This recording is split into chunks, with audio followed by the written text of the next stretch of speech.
न्यूज़.com की तरफ से मैं आरिफ शेख आप सभी का स्वागत करता हूँ।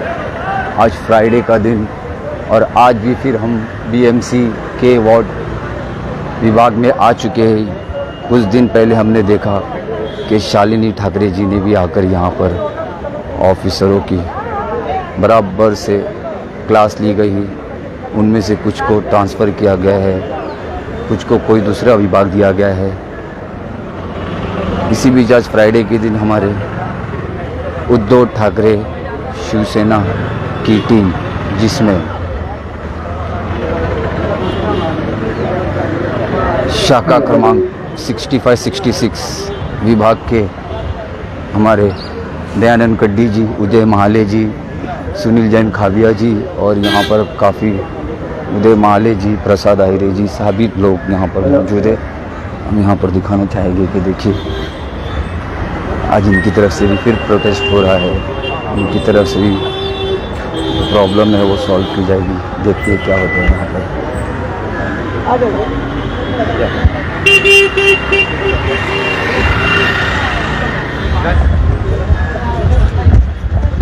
आज आपण मोर्चा काढलेला आहे। आज या ठिकाणी शिवसेना शाखा क्रमांक 66च्या वतीने हंडा मोर्चा काढण्यात आला। आज गेली महिना ते दीड महिना झाला आम्ही यांच्या मागे लागलो होतो, या अधिकाऱ्यांच्या मागे सर्वे केला। सर्वेमध्ये त्यांना निदर्शनास आलं की एक थेंबसुद्धा पाणी कोणाच्या घरात जात नाही आहे। त्यानंतर त्याने आम्हाला आश्वासन दिलं होतं की 1-2 दिवसात ह्या पाण्याची सुधारणा आम्ही करू, परंतु ते 2 दिवस सोडा आज जवळजवळ 15 दिवस गेले तरीसुद्धा काही सुधारणा करण्यात आली नाही। त्यानंतर आम्ही मोर्चाचं हे गेलं पत्र टाकलं। आज जेव्हा मोर्चाचं पत्र टाकलं पोलीस स्टेशनला आणि बीएमसीला, त्यावेळेला आज इथले अधिकारी तिथल्या विभागातल्या लोकांशी मीटिंग घेऊन आजपासून तुम्हाला पाणी चांगलं येईल, आज खरोखर आज पाणी दिले त्या लोकांना। मग जर आज पाणी जर मोर्चाचं ऐकून जर पाणी देत असाल तर मग मागे 1 महिनाभर तुम्ही का नाही देतात, का तुम्ही लक्ष नाही दिलात, हे आम्ही विचारण्यासाठी आज या ठिकाणी जमलेलो आहोत। तुम्ही निवेदन देऊन आले? हो, निवेदनच्या साहेब सांगतील आपल्याला। आज तुम्ही मोर्चा काढलेला आणि निवेदन पण हो, आमचे शिवसेना अंधेरी पश्चिम उद्धव बाळासाहेब ठाकरे पक्षाच्या वतीने गेल्या 6 महिन्यापासून आम्ही अनेक असे आंदोलन करतो आहे। मग खड्ड्याचं असू द्या, आज पाण्याचं आंदोलन घेतलं आणि फक्त वॉर्ड क्रमांक 66 आणि 65चा दोन एरिया आहेत, तिथं फार 1 महिन्यापासून पाण्याचा प्रॉब्लेम होता।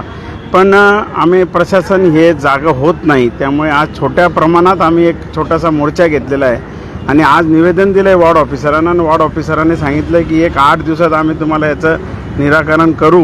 पण आम्ही सांगितलं की जर काही झालं नाही तर पुढच्या 15 दिवसाच्या आत आमचे विभाग प्रमुख अनिल परब साहेबांच्या मार्गदर्शनाने पूर्ण विधानसभेचा इथं मोठात मोठा मोर्चा आणण्याचं आम्ही त्यांना सांगितलं। सर, नागरिकांचं असं म्हणणं आहे की पाणी जे येतं त्यांना गढूळ येतं, त्याच्या संदर्भात पण तुम्ही काय मागणी? वॉटर कंटॅमिनेशन हा एक फार मोठा सिरियस विषय आहेच, पण ते वॉटर कंटॅमिनेशन का होतं आहे तर हे पालिका स्वतःच काही कनेक्शन स्वतःच्या मर्जीने ॲब्रप्टली कोणालाही आमदारांच्या सांगण्यावरून म्हणा, खासदारांच्या सांगण्यावरून म्हणा, कोणाच्या तरी प्रेशरमध्ये ते डायव्हर्ट करते आणि त्याच्यानंतरची जी पुढची एकदा पाईप जोडून झाल्यानंतरची पुढची जी व्यवस्था काळजी घ्यायला पाहिजे ती घेत नाही। त्यामुळे मग ते इतर बाहेरच्या गोष्टींचा शिरकाव त्या पाईपमध्ये होतो आणि वॉटर कंटॅमिनेशन होतं। त्याला सर्वस्वी महानगरपालिकेचे जलखातच पूर्णपणे जबाबदार आहे। हा पाण्याचा टंचाईचा जो विषय आहे हा दोन्ही प्रकारे आहे, एक तर नैसर्गिक आणि कृत्रिम सुद्धा। मुळात तुम्ही लक्षात घ्याल, हे जे पाणी आहे हे पाणी MIDCच्या पाईपलाईनमधून जे येतं आहे त्या MIDCच्या पाईपलाईनमधून येणाऱ्या पाण्याला BMCनी बांद्राकडे डायव्हर्ट केलेलं आहे। त्यांचं जे डायव्हर्शन आहे MIDCतून जे पाईपलाईन येते ती पूर्वी DN नगर करत JP नगर रोडपर्यंत यायची, पण ती आता त्या लोकांनी डायव्हर्ट करून त्याचा 65-70% लोड हा बांद्राच्या दिशेने वळवला आहे। त्यामुळे जूपासूनचा बांद्रापर्यंतचा जो एरिया आहे हा उच्चभ्रू एरिया, तिथे त्यांना फायदा झाला। पण आमचा जो मध्यमवर्गीय किंवा निम्न मध्यमवर्गीय जो वर्ग आहे, धनगरवाडी झाली किंवा आपला जुहू गल्ली झाली, अगदी DN नगरपर्यंत, हे सगळे त्याच्यामुळे वाईटरित्या प्रभावित झाले आणि त्यांचं पाणी पळवलं गेलं, हे बँड्राला नेलं गेलं। त्यामुळे आता ह्या सगळ्यांवरती आज जे आता महाले साहेबांनी सांगितलं, जसं अधिकारी स्वतः येऊन निरीक्षण करून गेले की तिथे पाणी एक थेंब पाणी घरात पोचत नाही आहे, फॅगेंडला तर जराही पोचत नाही आहे. त्याचं मूळ कारणच हे आहे की पूर्ण पाण्याचा प्रवाह बँड्राच्या दिशेने वळवला गेलेला आहे आणि त्याची क्वांटिटी कमी करण्यात आलेली आहे. हा एक विषय झाला, हा धनगरवाडी आणि यांच्याशी रिलेटेड विषय झाला. दुसरा विषय टनेलकडून येणारं जे पाणी आहे जे पंचम करत करत जनता कॉलनीपर्यंत जातं, ह्या पाण्याच्यामध्ये सुद्धा महानगरपालिकेने स्वतःच अनेक ठिकाणी अनधिकृत जोडणी करून दिलेली आहे आणि त्या जोडणीला स्वतःच त्यांनी हे केलेलं आहे. अगदी भवन्स कॉलेजमध्ये एक जी अनधिकृत जोडणी करण्याचा प्रयत्न झाला तो आम्ही हाणून पाडला. त्यानंतर मग त्यांनी आमदारांच्या प्रभावाखाली तिथे मग रीतसर परवानगी घेऊन जोडणी केली. पण आमचं मागणं हेच आहे की ती जोडणी करताना तुम्ही त्यांना स्वतंत्र लाईन द्या. तुम्ही ज्या आहे त्या अपुऱ्या लाईनमधूनच तुम्ही त्याची जोडणी केल्यामुळे ना धड त्यांना पाणी मिळत आहे ना धड आम्हा पंचमवासियांना किंवा जनता कॉलनीवासियांना पाणी मिळत आहे. त्यामुळे तुम्ही एकाला खुश करण्यासाठी दोघांची पंचायत करून ठेवलीत, तिघांची पंचायत करून ठेवलीत. हा जो अनियोजित जो कारभार आहे, नियोजन शून्य जो महानगरपालिकेच्या जलखात्याचा जो कारभार आहे हा अत्यंत म्हणजे क्लेशदायक आहे, लोकांना त्रासदायक आहे, लोकांना त्रास देणारा आहे. आणि हे लोक कामं करताना कोणत्याही प्रकारचा कसलाही सारासार विचार करत नाहीत. सरसकट जे कोणी प्रेशर आलं त्याच्या प्रेशरमध्ये ती लोक तेवढ्यापुरतं म्हणतात वरवरची मलमपट्टी करतात, पण त्या वरवरच्या मलमपट्टीमध्ये इतरांना सगळ्यांना त्रास निर्माण करून ठेवतात. तर ही जी आहे ही कृत्रिम पाणी टंचाई आहे, जी टनेलकडून येणारा फोर्स खूप चांगला होता, इतक्या वर्षात आम्हाला कधीही त्रास नव्हता. पण आता ह्या ज्या ज्यांनी नळ जोडण्या करून दिलेल्या आहेत त्या नियोजन शून्य केल्यामुळे याचा त्रास पुढच्या आमच्या रहिवाशांना होतोय. मग त्या संदर्भात आम्ही वॉर्ड ऑफिसरना लक्षात आणून दिलं. आता वॉर्ड ऑफिसरनी आम्हाला तिथे आश्वासित केलेलं आहे की दसऱ्यानंतर येणाऱ्या 4-5 दिवसात तिथे 600 mm ची लाईन ती आता नव्याने टाकत आहेत. तिथे एक नवीन लाईन टाकून धनगरवाडीचा समस्या सॉल्व्ह केली जाईल. तसंच तो जो एक प्रवाह जो जू गलीच्या दिशेने जातो तो त्यांचा स्वतंत्र करून त्यांना दिला जाईल, जेणेकरून त्यांची पाण्याची क्वांटिटी वाढेल, धनगरवाडीची क्वांटिटी वाढेल. आणि पंचमकडे येणारी जी लाईन आहे त्याच्या बाबतीतही त्यांनी सांगितलं आम्ही स्वतंत्र मार्गिका टाकण्याचं हे करू आणि असं आश्वासित त्यांनी केलेलं आहे. जर ते आश्वासन त्यांनी येत्या 8-15 दिवसात नाही पूर्ण केलं तर जसं आता खाबियाजींनी आपल्याला सुचवलं, नक्कीच पूर्ण अंधेरी आज हा फक्त एका पॉकेटचा मोर्चा होता, पण येणारा मोर्चा हा पुढच्या 8-15 दिवसानंतर जर आश्वासनं पूर्ण केली नाहीत, जर आम्हाला सांगितल्याप्रमाणे जर आपल्या शब्दाचं पालन केलं नाही तर मात्र आमचे विभाग प्रमुख आमदार ॲडव्होकेट अनिल परब, शिवसेना नेते अनिल परब साहेब यांच्या नेतृत्वाखाली एक भव्य दिव्य असा पूर्ण अंधेरी पश्चिम विधानसभेचा मोर्चा यांच्यावरती येईल. एवढं मी आता तुम्हाला सध्या सांगू इच्छितो.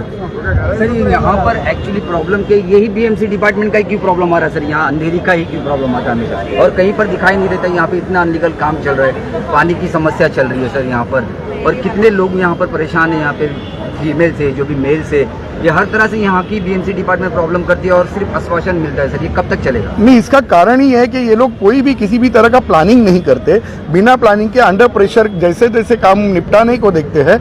अभी हम हाल ही में मतलब आप देखोगे ये जो पानी का इनका जो आपस में जो है ना कोऑर्डिनेशन भी इंटर ब्रांच है. बाकी मैं समझता हूँ दूसरे डिपार्टमेंट की छोड़ी दो, के वेस्ट के अंदर भी वाटर डिपार्टमेंट, रोड डिपार्टमेंट, इनका आपस में कोऑर्डिनेशन ना होने के कारण यहाँ पे जहाँ पे अभी सीसी रोड बने हुए हैं वो या तो वो पहली बात तो सीसी रोड बनाने के पहले ही पानी के कनेक्शंस का उन्होंने सोचना चाहिए था, अलग से उसको करना चाहिए था. अब रोड बनने के बाद उनको ख्याल आया है कि पाइप उसके अंदर चले गए, अब वो अलग से रोड खुदवाना पड़ेगा. अब वो रोड खुदवाने के लिए वो अलग परमिशन लेनी पड़ेगी और उसके लिए अभी उन्होंने 2 महीने से हमको लटका के रखा हुआ है. तो इस तरह से इनका जो मिसकोऑर्डिनेशन है एक दूसरे के बीच, ये रिस्पॉन्सिबिलिटी पूरी तरह से वार्ड ऑफिसर ने लेनी चाहिए. आपसी अपने इंटरनल डिपार्टमेंट्स को एक दूसरे को बिठा के सामने जो भी ये है अभी उन्होंने प्रॉमिस किया है कि अगले मंडे तक मैं ये चीज को निपटारा करता हूँ और परमिशन दिलाता हूँ. लेकिन जनता को प्रॉब्लम हो रही, प्रॉमिस ही आता है सर. आप जनता के साथ हम हैं. शिवसेना उद्धव बाळासाहेब ठाकरे कभी जनता के बगैर रही नहीं है और जनता के हर प्रश्न के लिए हम लोग अगर आज के सांकेतिक मोर्चा में अगर इनको यदि फर्क नहीं पड़ा तो हम भव्य दिव्य मोर्चा यहाँ पे आने वाले अगले 15 दिनों में अगर आश्वासनों की पूर्तता नहीं हुई तो जरूर ले आएंगे और वो मोर्चा बहुत ही परिणामकारक होगा. Thank you so much. Thank you. शुक्रिया. तो देखा जनता आपने यहाँ पर महाले साहब, हमारे प्रसाद आयरे साहब ने भी कहा है कि यहाँ प्रॉब्लम अगर सॉल्व नहीं होता है तो हम लोग 15 दिनों के बाद यहाँ पर आकर बड़ा प्रोटेस्ट करेंगे. देखना होगा कि सब लोग सिर्फ प्रोटेस्ट की बात कर रहे हैं, सबक सिखाने की बात कर रहे हैं, बट यहाँ पर कोई रिजल्ट नहीं आ रहा है. देखते हैं. अभी उद्धव बाला साहब ठाकरे की टीम ने भी कहा है कि जनता को यहाँ पर पानी का प्रॉब्लम नहीं होगा, रास्ते का प्रॉब्लम नहीं होगा. देखते हैं क्या कहते हैं. चलिए उनको सुनने. आप आए, इससे वार्ड ऑफिसर आज हमको मिला तो, नहीं तो इतने दिन तो फोन भी नहीं उठा रहा था। तो आज आके मिले हैं, उनसे मुलाकात हुई है, अच्छी बैठक हुई है। उन्होंने अपने को आश्वासित किया है कि धनगरवाड़ी के लिए एक 600 मीटर की अलग से लाइन ये हो रही है। दशहरे के बाद आने वाले 4-5 दिनों में वो 600 मीटर की अलग लाइन वो डालने वाले हैं। उसके अलावा अपने धनगरवाड़ी में कहीं अगर अच्छी जगह मिलती है तो वहाँ पे एक परमानेंट तौर पे पानी की टांकी बिठाई जाएगी कि जहाँ से पूरे एरिया को पानी सप्लाई हो सके और फिर कभी अपने को पानी की किल्लत महसूस ना हो तो वो स्टोरेज टैंक वहाँ पे बनाई जाएगी। बीएमसी खुद बनाएगी और अपने लिए बना के देगी। इसके लिए उनको जगह देखने के लिए ये लोग अपने बीच में ये अभी नवरात्रि के बाद आएंगे, तो उनको सहकार्य करिए, तो जगह दिखाइए अच्छी जगह। तो दशहरे के बाद आपको रेगुलर पानी मिलना तय है। उन्होंने अपने को आश्वासित किया है, उनको भी अपन 8-15 दिन का वक्त देते हैं और देखते हैं कैसे किस तरह से ये करते हैं। वैसे उसी तरह से जनता कॉलोनी के भी प्रभाव का उन्होंने बताया है कि बहुत जल्दी पानी का प्रभाव बढ़ाएंगे। सागर सिटी की लाइन अलग होगी, जूहू गली की लाइन अलग होगी, धनगरवाड़ी की लाइन अलग होगी, ताकि सबको उचित मात्रा में पानी मिले, सबके पानी की समस्या दूर हो। इसके लिए पूरा बीएमसी अपना प्रयास करेगी। मैं टाइमिंग आपका चेंज हो सके वो आगे की बात है, वो आगे बात करेंगे उसके बारे में। पर मैं तहे दिल से आप सबका शुक्रिया अदा करता हूँ कि आप लोगों ने हमारा साथ दिया, अपनी समस्या के लिए खुद आप रास्ते पे उतरे और आज इतनी भारी मात्रा में आप यहाँ पे मौजूद रहे। मैं आप सबका शुक्रगुजार हूँ, आप सबका मैं धन्यवाद अदा करता हूँ कि आप इसी तरह से साथ में रहेंगे, इकट्ठा रहेंगे तो हम अपनी हर मुश्किल में अब हमें हल मिलता रहेगा। बोलो छत्रपती शिवाजी महाराज की, हिंदू हृदय सम्राट सरसेनापती शिवसेना प्रमुख बाळासाहेब ठाकरे यांचा, शिवसेना पक्ष प्रमुख उद्धवसाहेब ठाकरे यांचा, युवा सेना प्रमुख आदित्य साहेब ठाकरे यांचा। और मैं इसी के साथ आप सबको अनुरोध करता हूँ, आप जिस तरह से बड़ी संख्या में आए, अभी आप शांति से घर जाइए, अपने को पानी का मॉनिटरिंग करिए। अगर कुछ तकलीफ है तो देखते हैं अभी यहाँ पर पानी की समस्या जो हमारे प्रसाद आहिरे साहब ने कहा है, शालिनी ठाकरे जी ने भी कहा है, देखते हैं ये बीएमसी तक बात किस तरह पहुँचती है और बीएमसी किस तरह इसका काम पूरा करते हैं। यहाँ की अंधेरी की जनता को पानी की समस्या, गटर की समस्या, नाले की समस्या, जगह की समस्या की वजह से जो भी प्रॉब्लम हो रहा है, तो देखते हैं ये के वार्ड के ऑफिसर जनता की किस तरह मदद करते हैं, जनता का किस तरह सपोर्ट करते हैं। मैं मुंबई एक्शन न्यूज़ .com की तरफ से आरिफ शेख, जय हिंद, जय महाराष्ट्र, अलविदा।